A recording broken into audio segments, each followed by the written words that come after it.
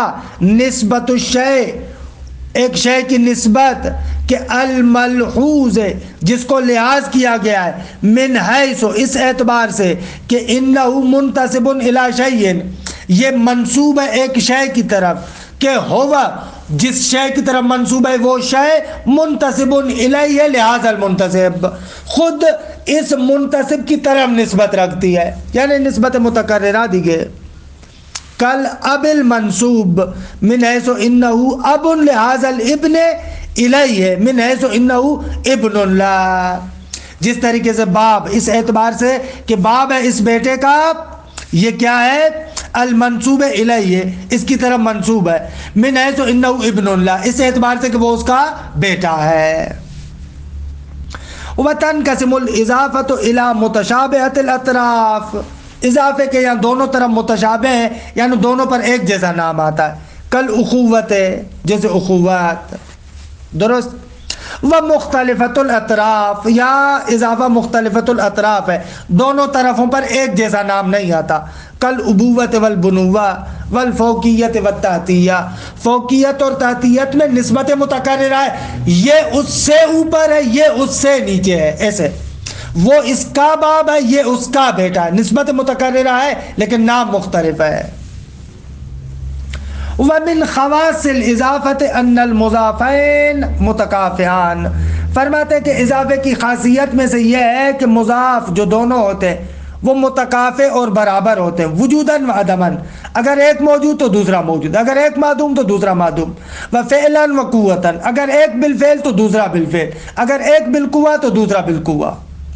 لا یختلفان من حیث الوجود والعدم والفعل والقوہ، وجود اور عدم کے اعتبار سے مختلف نہیں ہو سکتے. نہیں ہو سکتا کہ ایک موجود ہو، اخ ہو، اور دوسرا نہ ہو، مگر یہ کہ مجازن آپ کا ہے. آپ کا ہو سکتا ہے کہ دو بھائی ہو، ایک کا بھائی مر جائے، ایک مر جائے، تو بھی ہم اس کو بھائی کہتے ہیں، ہم کہتے ہیں یہ مجازن ہے، وگرنہ حقیقتاً اسی وقت ہوگا جب دونوں موجود ہوں. اسی طریقے سے بالفعل اور بالقوہ میں. وَعْلَمْ أَنَّ الْمُضَافَ قَدْ يُطْلَقُ عَلَى نَفْسِ الْإِضَافَةِ، کبھی کبھار مضاف خود اضافے کو کہتے ہیں، ابوت، بنوت، یہ مضاف ہے، کہ اس صورت میں یہ مضاف حقیقی ہوگا.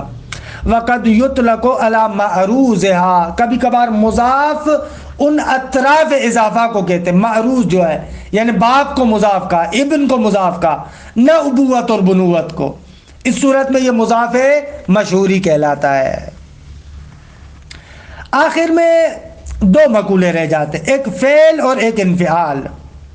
اگر مقولہ فعل یعنی جو ایک شے دوسری شے میں مؤثر ہوتی ہے جب تک وہ شے اس کے اندر تأثیر کر رہی ہے، اس تأثیر تدریجی سے جو کیفیت، جو حیت حاصل ہوتی ہے اس کو فعل کہتے ہیں. پس تأثیر تدریجی سے جو حیت حاصل ہوتی ہے اس کو فعل کہتے ہیں، اور تأثر تدریجی سے جو حیت حاصل ہوتی ہے اس کو انفعال کہتے ہیں. پس تأثیر اور تأثر میں تدریجیت، آہستہ آہستہ، یہ مراد ہے. کیونکہ اگر تأثیر دفعتاً ہو اس کو آپ فعل نہیں کہیں گے. مثلا پروردگار عالم جو ایجاد کرتا ہے وہ بھی مؤثر ہے، لیکن وہ تأثیر تدریجی نہیں ہے، دفعتاً ہے. آپ اس کو اراز نہیں کہیں گے. اما الفعل فهو الهيئة الحاصلة من تأثیر المؤثر. فعل وہ ہیئت ہے کہ جو حاصل ہوتی ہے مؤثر کی تاثیر سے، البتہ مادام یؤثر، جب تک وہ مؤثر ہے، جس زمان تک وہ مؤثر ہے، یعنی تدریجیت کو بیان کر رہا ہے. کل ہیئت الحاصلۃ من تسخین المسخن مادام یسخن، جس طریقے سے وہ ہیئت کے جو حاصل ہوتی ہے من تسخین مسخن، جو گرم کر رہا ہے، یعنی آگ جو مسخن ہے گرم کر رہی ہے، اس کی تسخین یعنی گرم کرنے سے، آگ پر اگر آپ پانی کو رکھیں تو یہ آگ آہستہ آہستہ پانی کو گرم کرتی ہے. اب اس تسخین مسخن سے آہستہ آہستہ جو حیات حاصل ہوتی ہے اس کو فعل کہتے ہیں. مادام یتسخن، جب تک وہ اس کو گرم کر رہی ہے. اس کو میں نے وہی کہا آسان لفظوں میں، دوسری جگہوں پر تأثیر تدریجی. وَأَمَّا الْإِنْفِعَالُ فَهُوَ الْهَيْئَةُ الْحَاصِلَةُ مِنْ تَأَثُّرِ الْمُتَأَثِّرِ مَا دَامَ يَتَأَثَّرُ. وہ حیات ہے کہ جو حاصل ہوتی ہے کس بات سے؟ متاثر کے اثر قبول کرنے سے، البتہ ما دام یتاثر، جب تک وہ اثر قبول کر رہا ہے، یعنی اثر کو جو تدریجاً قبول کر رہا ہے، تدریجاً، اس سے جو حیات حاصل ہوتی ہے اس کو انفعال کہتے ہیں. کل حیات الحاصلۃ من تسخن المتسخن، گرم ہونے والے کے تسخن سے، مادام یتسخن، جب تک کہ وہ گرم ہو رہا ہے. مثلا پانی کو اگر آپ آگ پہ رکھیں تو یہ جو پانی آہستہ آہستہ اس کے اندر مؤثر ہے، اس سے جو پانی کے لیے آپ کیفیت حاصل کریں گے اس کو مقول فعل کہتے ہیں. بے بخشی، یہ جو آگ پر آپ پانی کو رکھتے ہیں اور آگ پانی کو گرم کر رہی ہے آہستہ آہستہ، تو اب یہاں پر یہ جو آگ کے لیے آپ حیات فرض کرتے ہیں، حیات نکالتے ہیں، حیات سمجھتے ہیں، اس کو کہتے ہیں مقول فعل. اور جو پانی گرم ہو رہا ہے اس کو کہتے ہیں مقول انفعال. وَاعْتِبَارُ التَّدَرُّجِ، یہ کہا نا مادام یؤثر، مادام یتأثر، اس کو کہتے ہیں کہ ہم نے فعل اور انفعال کی تعریف میں اس تدرج کو، تدریجیت کو مد نظر رکھا. کیوں؟ لِإِخْرَاجِ الْفِعْلِ وَالْإِنفِعَالِ الْإِبْدَائِيَّيْنِ، تاکہ خارج کرے اس فعل اور انفعال کو کہ جو ابتدائی ہے، تدریجی نہیں ہے، دفعتاً ہے. كفعل الواجب تعالی باخراج العقل المجرد من العدم الى الوجود، جیسے پروردگار عالم کا فعل کہ عقل مجرد کو، فرشتے کو وجود دیتا ہے، عدم سے وجود کی طرف لے کر آتا ہے، لیکن یہ ابداع ہے، تدریجیت یہاں پر نہیں ہے. لہذا آپ نہیں کہہ سکتے کہ خداوند متعال کے اس ابداع سے ہم مقول فعل کو انتزاع کرتے ہیں اور کہتے ہیں کہ نعوذ باللہ خدا کے لیے مقول فعل ہے، عرض فعل ہے. نہ، ایسے نہیں ہے. وَإِنْفِعَالُ الْعَقْلِ بِخُرُوجِهِ مِنَ الْعَدَمِ إِلَى الْوُجُودِ بِمُجَرَّدِ امکان ذاتی، اور اسی طریقے سے عقل مجرد کا عدم سے وجود کی طرف نکلنا، وجود کو قبول کرنا، فقط اور فقط اپنے امکان ذاتی کی بنا پر. کہتے ہیں کہ مجردات میں، ابتدائیات میں فقط اور فقط امکان ماحولی کافی ہے، وہاں پر مجردات کو وجود میں آنے کے لیے امکان استعدادی کی ضرورت نہیں ہے، فقط یہی کافی ہے. خلاصہ کلام، اس طریقے سے ہمارا چھٹا مرحلہ خدا کے لطف و کرم سے تمام ہوا کہ آئندہ انشاءاللہ پروردگار عالم کے حول و قوت سے مرحلہ سابعہ میں وارد ہوں گے کہ جو نہایت اہم ترین مرحلہ ہے. وصلی اللہ علی محمد وآل بیتہ الطیبین الطاہرین.